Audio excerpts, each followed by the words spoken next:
Chapter number 10 વર્તુળ જે છે એનો પ્રમેય 10.2 ભણવાના છે। પ્રમેય 10.2 શું છે કે વર્તુળની બહારના બિંદુમાંથી વર્તુળને દોરેલા સ્પર્શકોની લંબાઈ કેવી હોય છે, સમાન હોય છે, એ આપણે સાબિત કરવાનું છે। તો સૌથી પહેલા અહીં જે આપેલું છે એના ઉપર આપણે જઈએ તો સૌથી પહેલા કીધું છે કે વર્તુળની બહારના બિંદુમાંથી, એટલે સૌથી પહેલા એક વર્તુળની વાત કરી છે, એટલે એક વર્તુળ લઈશું। હવે વર્તુળની બહારના બિંદુમાંથી, વર્તુળની બહાર કોઈક બિંદુ લેવાનું છે। હું વર્તુળની બહાર આ એક બિંદુ લઉં છું। એ વર્તુળના બહારના બિંદુમાંથી વર્તુળને દોરેલા સ્પર્શકો, હવે આપણને ખબર છે કે વર્તુળની બહારના બિંદુમાંથી વર્તુળને આપણે બે સ્પર્શકો દોરી શકીએ। એક સ્પર્શક દોર્યો છે, એ જ રીતે ઉપર એક સ્પર્શક દોરી શકીએ। તો મિત્રો ધારો કે આ બંનેના સ્પર્શ બિંદુ છે, હા, તો કે વર્તુળની બહારના બિંદુમાંથી વર્તુળને દોરેલા સ્પર્શકોની લંબાઈ સમાન હોય છે એવું આપણે સાબિત કરવાનું છે। એટલે કે મિત્રો આ જે સ્પર્શક છે એ સ્પર્શકની લંબાઈ સમાન છે એવું આપણે સાબિત કરવાનું છે। તો સૌથી પહેલા તો આપણે વર્તુળના કેન્દ્રને O કહી દઈએ, વર્તુળની બહારનું બિંદુ છે એને કહી દઈશું P, અને આ જે સ્પર્શ બિંદુઓ છે એને કહી દઈશું Q અને R। બરાબર, તો આપણે શું સાબિત કરવાનું છે? અહીં આપણે સાબિત કરવાનું છે કે PQ ની લંબાઈ અને PR, PQ અને PR બંને કેવા છે, સરખા છે એવું આપણે સાબિત કરવાનું છે। તો સૌથી પહેલા લખીશું સાબિતી।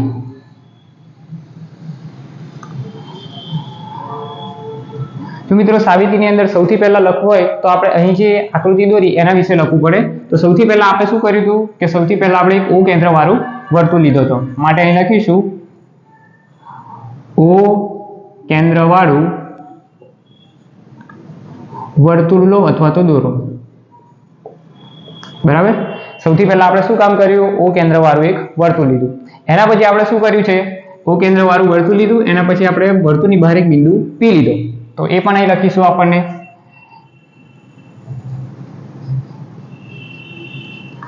વર્તુળની બહાર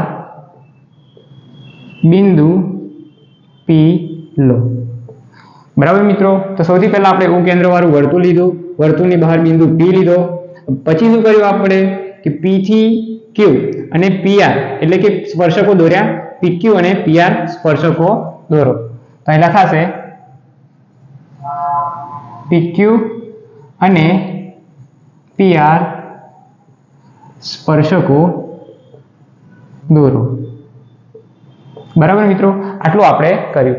હવે મિત્રો આ જે પ્રમેય છે એ પ્રમેયને સાબિત કરવા માટે સૌથી પહેલા આપણે શું કરીશું? અહીં O થી Q ને જોડી દઈશું, O થી Q ને જોડી દઈશું। એ જ રીતે આપણે OR ને પણ જોડીશું અને O થી P ને પણ જોડીશું। તો મિત્રો મેં જે કર્યું છે હું ડોટેડ કરું છું।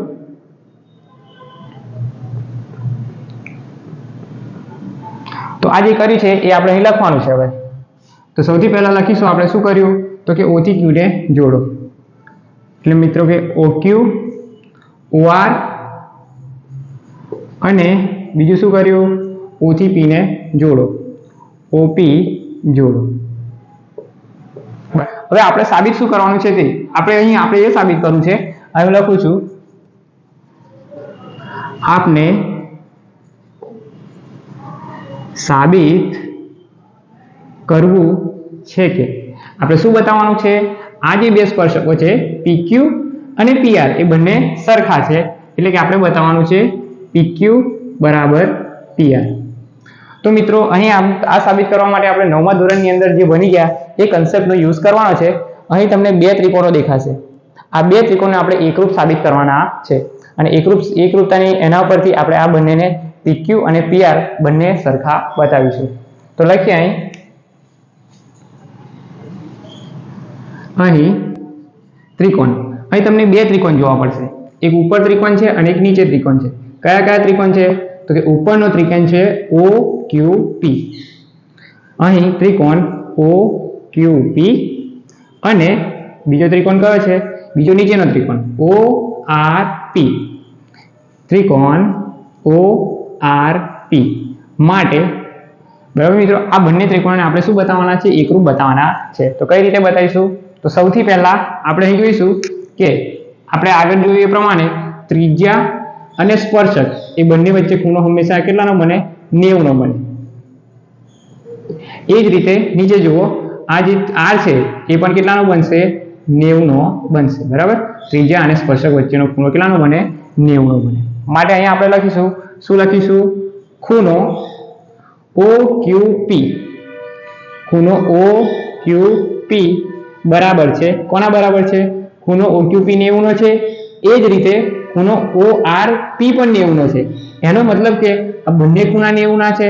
એનો મતલબ એવો છે કે આ બંને ખૂણા કેવા છે? સરખા છે.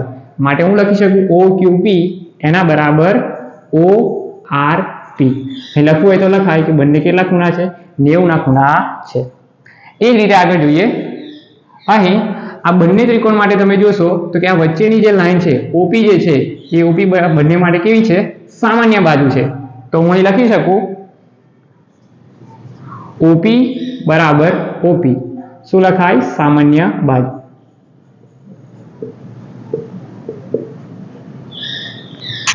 અને એ જ રીતે મિત્રો અહીં જોવા જઈશું તો ઉપર તમને દેખાશે OQ અને OR એ શું છે? વર્તુળની ત્રિજ્યાઓ છે.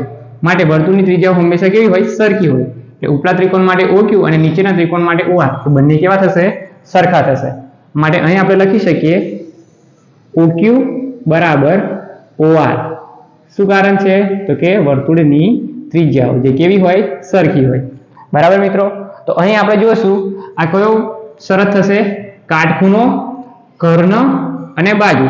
કાકવવા શરત. જો મિત્રો આ ત્રિકોણ છે, ત્રિકોણની અંદર આ કાટખૂણો છે, આ એની સામેનો કર્ણ છે અને આ એક બાજુ છે. તો આપણે 9મા ધોરણની અંદર ભણી ગયા છે કે કાકબા એટલે કે કાટખૂણો, કર્ણ અને બાજુ. આ શરત ઉપરથી, કઈ શરત મિત્રો? કાકબા. આ શરત ઉપરથી આપણે કહી શકીએ કે બંને ત્રિકોણ છે, બંને ત્રિકોણ કેવા છે? એકરૂપ છે. કયા કયા ત્રિકોણ? OQP એકરૂપ, ORP ત્રિકોણ ORP આ બંને કેવા છે? એકરૂપ છે. જો મિત્રો બંને ત્રિકોણો એકરૂપ હોય તો તેના અનુરૂપ અંકો બધા કેવા થાય? સમાન થાય. તો એનો મતલબ એવો છે કે PQ પણ PR ને કેવું થશે? સમાન થશે. માટે અહીં આપણે લખી શકીએ PQ બરાબર PR. માટે આપણે અહીં જોયું કે આ બંને સ્પર્શકો PQ અને PR બંને કેવા છે? સમાન લંબાઈના એટલે કે સરખા છે.